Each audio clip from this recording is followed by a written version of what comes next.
Hi guys, welcome back to the channel. So I wanted to cover this very disturbing story, and just when you think it can't get worse, it does.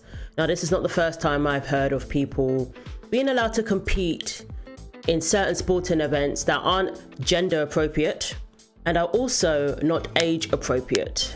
I've heard of grown men being allowed to compete with teenage girls essentially. There have been a couple of stories of that nature, and as disturbing as that is, it's even more disturbing that this is continuing. So over in Canada, we have a 50-year-old man, a 50-year-old professor, who has been allowed to compete with teenage girls in swimming because he simply says he identifies as a woman. And apparently he identifies as a teenager as well when it suits him. So this is taking place at the Markham Pan Am Centre near Toronto. The fact that somebody can put their name down and tick female and then be allowed to compete with females, not only women, but young girls, teenagers, just because they say, this is what I am. That fact alone is very, very disturbing. So you have to be aware of this as a parent now. It's not just schools, it's not just colleges, NCAA swimming, professional, cycling. This is just in your local community centre. This may be something that you have to encounter, unfortunately. There are people having to deal with this at their local gym now. I've covered a story about the 17-year-old girl was at her local, I believe it was YMCA, and in the locker room was a trans-identified person. And it was a huge thing. And basically the young lady was demonized. My name is Rebecca Phillips, and I'm 17 years old. I am not a resident of Santee, but I am employed at a local restaurant, the Omelette Factory, and I work out regularly at the Santee YMCA. Just 2 weeks ago, after finishing my shift at my job, I went to the gym to swim laps. As I was showering after my workout, I saw a naked male in the women's locker room. I immediately went back into the shower, terrified, and hid behind their flimsy excuse for a curtain until he was gone. I ran into a bathroom stall to change as quickly as I could, organizing my thoughts to share with the people at the front desk. As I did so, I could only think of my 5-year-old sister, who I bring to this gym during the summer to enjoy their water slides. This is the YMCA, where hundreds of children spend their summer afternoons in childcare camps. This is the YMCA where my little sister took gymnastics lessons. The locker room was supposed to be her safe haven to gossip with her friends and shower and change. When I asked the YMCA management what their policy was regarding transgenders, they confirmed that the man that I saw was indeed allowed to shower wherever he pleased. As long as you are not a red flag on Megan's Law, the California Sex Offender Registry, a grown male can shower alongside a teenage girl at your YMCA location here in Santee. I was made to feel as though I had done something wrong when I talked to people at the YMCA. Somehow, the indecent exposure of a male to a female minor was an inconvenience to them. When my dad spoke to the sheriff's office, they told him that he should never allow me to shower there ever again. The YMCA wouldn't let my father speak to the manager of the Santee branch. After waiting several days, he finally received a call from Terry Moss, who is the director of membership for San Diego County.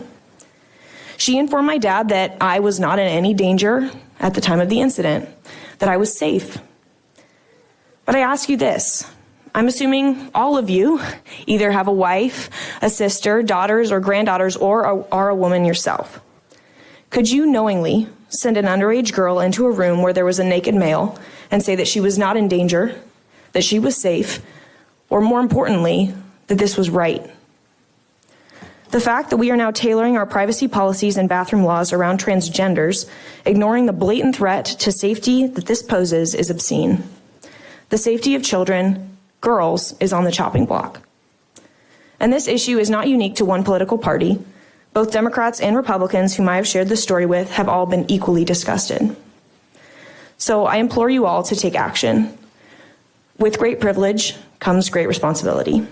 There were protests because of this young lady who spoke out. It brought her to tears, but nobody cared about her feelings. All they cared about was the person who wants to identify as a woman. That's all they cared about. That's who they were protesting for. Never mind, this is a minor who had to deal with this encounter. So unfortunately, we have to be aware of these things now. when we send our kids off to have swimming lessons, whatever, locker rooms, gyms. We just have to be aware of these things now. So Rebel News reports, swim competition allows a 50-year-old biological male to swim with 13-year-old girls. The Markham Pan Am Centre, just north of Toronto, was the venue for the Richmond Aquatic Centre's full classic swimming competition last weekend, and the classic Sesame Street song came to mind.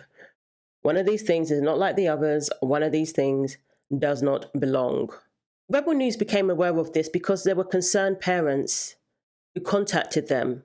It wasn't like there was some big warning that this was even going to happen. It wouldn't surprise me if these parents just turned up one day to watch their kids swim, took them, swimming, and then there was a man there competing with them. This is how they spring these sort of things on you now. This is how they spring these things on parents. And it sounds like this aquatic centre denied that this ever happened initially. But when they were pressed, they had to admit it. So Rebel News was tipped off by concerned parents that there was something perverse happening in the pool at Richmond Aquatic Centre's full classic swimming competition this past weekend, October 20, in Markham Pan Am Centre. Namely, at one of the swim races on Friday, 10 competitors took part. 9 of the competitors had much in common. They were female, and they were either 13 or 14 years of age. Alas, the 10th competitor was Nicholas J. Sepeda, aka Melody Wiseheart, a member of the Orangeville Otters Swim Club. That's right. Somehow, 13 and 14-year-old girls were swimming against a 50-year-old biological male. Unbelievable. And we're just doing a report on the competition, and we understand from concerned parents. Oh, okay. I don't know exactly what's the purpose of this. That's why I'm trying. I'll tell you, sir. We were tipped off by concerned parents of swimmers that a 50-year-old man got to compete against teenage girls at a Friday event. We're just wondering, how does a 50-year-old male get to compete with teenage girls? Well, it's not actually, I don't think that it happened because I'm actually the competition coordinator for this meet. I do not recall there's a 50-year-old man swimming in here on the Friday competing with little kids. The registration of a swimmer, it's based in Swimming Ontario and Swimming Canada system. Okay. So when we actually run the meet, we're validating the registration of the swimmer, making sure that they register, and also their time for the swim. Okay. So what happened is that when we accept those swim entries, that's what we do. It's all going through a system running by Swimming Canada. So what happened is that, yes, it's my mistake. We did actually, indeed, there was someone actually swimming on that. Okay. However, that would be Melody, right? Well, I don't know exactly because I wasn't present. So there's no name on that list? Yes, there's a name in here. That's why I'm saying I'm validating whatever the sheet that you have is correct. Okay. However, the meet was open age sections. So what happened is that session is actually allow any age swimmer. I don't get into with me on age because it's all based on what Swimming Canada's registration. But Mr. Chan, what I don't understand is that 9 out of the 10 participants were female and either 13 or 14, and the 10th participant was a male, 50 years of age. Okay, so as I said, don't talk about gender for me because I do not know, because the registration, whatever they enter, this is a 13 years old girl. Yes. So the registration in Swimming Canada, as I say, when the entries comes in, we're validating, we only have a girl and male event. So what happened is that whatever registration in Swimming Canada for that swimmer, whatever gender, it goes into whichever event. Okay. Girls. And so that means that I could come to an event like this. I could say I identify as a 13-year-old girl and I swim with the 13-year-old girls. We base on Swimming Canada registration. So if the swimmer registered in Swimming Canada registration as a female, she will be eligible to come down to actually swim in this heat. Now, obviously, if you actually jumped up with a man with all the girls, that would be a question for us, right? But on the other hand, in terms of accepting the swimmer into the meet, that's what we base on. Well, Mr. Chan, if you can get that Swimming Canada person I'm actually trying to get that too. Just wait for him. So Mr. Chan is basically saying that we're just going by Swimming Canada's rules. they have to follow those rules. They have to follow those guidelines, which basically says that anybody can identify as any gender they want to and can compete in any category they choose to according to the gender by which they identify. So this person, Melody, went in and put down female and was somehow allowed to just compete with the girls. Now, perhaps the Aquatic Centre thought that because of Swimming Canada's rules, we have to allow Melody to compete in this category, even if it's not age appropriate, because this is what Melody wants to do. And if this is what they decide they want to do, we have to allow it. Or we can be accused of being, discriminatory towards Melody. Perhaps that's what's going on here. I don't know. Now, what gets me is this person, I don't know if he's a Mr. Chan, maybe he's a manager there. He knows the insanity of this. That's why he's trying to distance himself from the person who's responsible for allowing it. He's trying to distance himself and basically say it's got nothing to do with me when it comes to the gender. Take it up with Swimming Canada. He knows the insanity of this, and this is what this whole ideology causes people to do. It causes people to dumb themselves down. It causes people to walk outside of the realms of reality and to justify something that they would never have justified just a few short years ago. We've got people out here now accepting something that is completely unacceptable, that is insane. Where did this professor put on his swimsuit? Was it in the men's locker room or the girls' locker room? Maybe it was in the family changing rooms. Maybe they have those, which means you can just change by yourself. That's what I want to know. Did these young girls have to see a man fully intact with basically a bulge under his swimsuit? Is that what they had to see? And this is what we're allowing now for the sake of inclusivity, for the sake of not discriminating, for the sake of validating. Somebody who says they identify as a woman, that's one thing. But to now say that you want to compete with 13 and 14-year-old girls, to me, that's a red flag. That's an indication that something is seriously wrong. No grown individual should want to compete with kids. Why? So even people who identify as trans should be against this.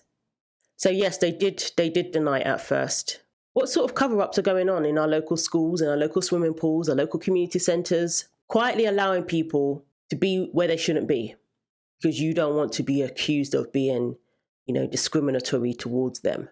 First, organisers actually denied that Nicholas, Melody, swam at the meet, even though we provided them with a copy of the Friday schedule that indicated otherwise.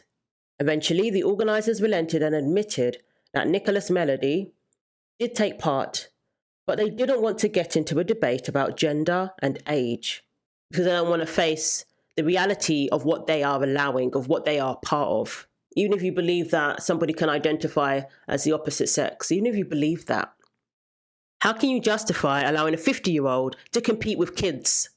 The entire competition was structured around gender and age. 10-year-old girls did not swim against, for example, 17-year-old males. That wouldn't be allowed. That would be considered inappropriate. That would be considered unfair. But of course, that all goes out the window when you want to validate somebody, when you want to validate somebody's identity. And these organizations, because they have, sporting bodies on their side, they have activists on their side, they have, radical leftists, insane people on their side, they don't have no problem writing out the schedule and printing it for everyone to see. It's only when they're confronted that they now have to backtrack. When they weren't confronted, when people were cheering this on, they were fine with it. But when they're called out on it and they're embarrassed, they now want to backtrack. Because they should be embarrassed that they have allowed this. And of course, the governing bodies, Swim Ontario and Swim Canada, didn't have anything to say. They weren't available for comment. How convenient. So they're bold enough to allow these ridiculous rules, but when they're confronted on it, when they're called to actually give an account for the rules that they have set, they're not available. How cowardly is that? Oh, they were going to ask, too bad. We wanted to know if Nicholas got to use the female change room and bathroom. We're betting that he did. Yeah.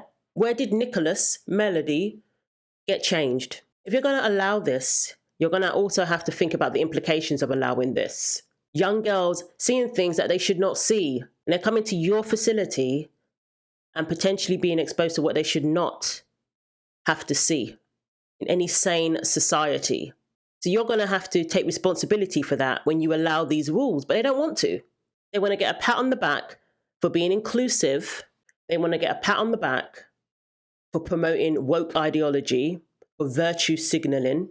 Look how inclusive we are. Look how progressive we are. But when the chickens come home to roost and they have to give an account, they're nowhere to be found. So yes, Nicholas Cepeda Melody Wisehart is a professor at Toronto's York University. I'm going to start off the talk with a little secret. My secret that I actually do tell my undergrads, thankfully fourth-year undergrads, so they don't realize this early in their career. Massing or cramming for an exam actually works really well, and in many cases, cramming for an exam is better than spacing. And so I want you to take that little message right there and think about this and what implications it has for you as a teacher. So what do you need to do with your course that might help you to design the course in a way that will actually maximize long-term retention? This is assuming that you as a teacher actually cares about long-term retention. So what can you do to make long-term retention the priority of what happens in the course? Because really it's up to you as the teachers to make that difference. Now, here's the thing. In addition to being a professor at York University, two of his research areas are children and youth. And this is what gets me, is why do children have to be involved in this? If you want to identify as a woman, if you want to compete in sports, why do girls have to be involved? Leave the kids out of it. How far do we take this? Do they even have boundaries? At what point do they say, this is where we draw the line? I'm not seeing that. I'm not seeing lines being drawn here. And that's why it's becoming more and more disturbing. More and more dark, more and more sinister. Especially when it involves children. Even the parents don't want to come on camera for fear of backlash, for fear of being, condemned. When they have every right to be outraged about this. Like I said, just a few short years ago, if anybody was to hear about a 50-year-old man competing in the meet for 13, 14-year-old girls, everybody would say that was outrageous unless you are questionable yourself. Majority of people would be outraged at that. Majority of people would say that's insanity, that's lunacy. Many wouldn't even believe that such a thing would be allowed to happen. But now, we have been conditioned to somehow accept these sort of things, to somehow believe that this is okay. We have to continue to speak out against it. We have to continue to remind each other that this is not okay. Because clearly, some people have forgotten. So let me know what you think. Thanks for watching. Take care of yourselves, and God willing, I will see you in the next video.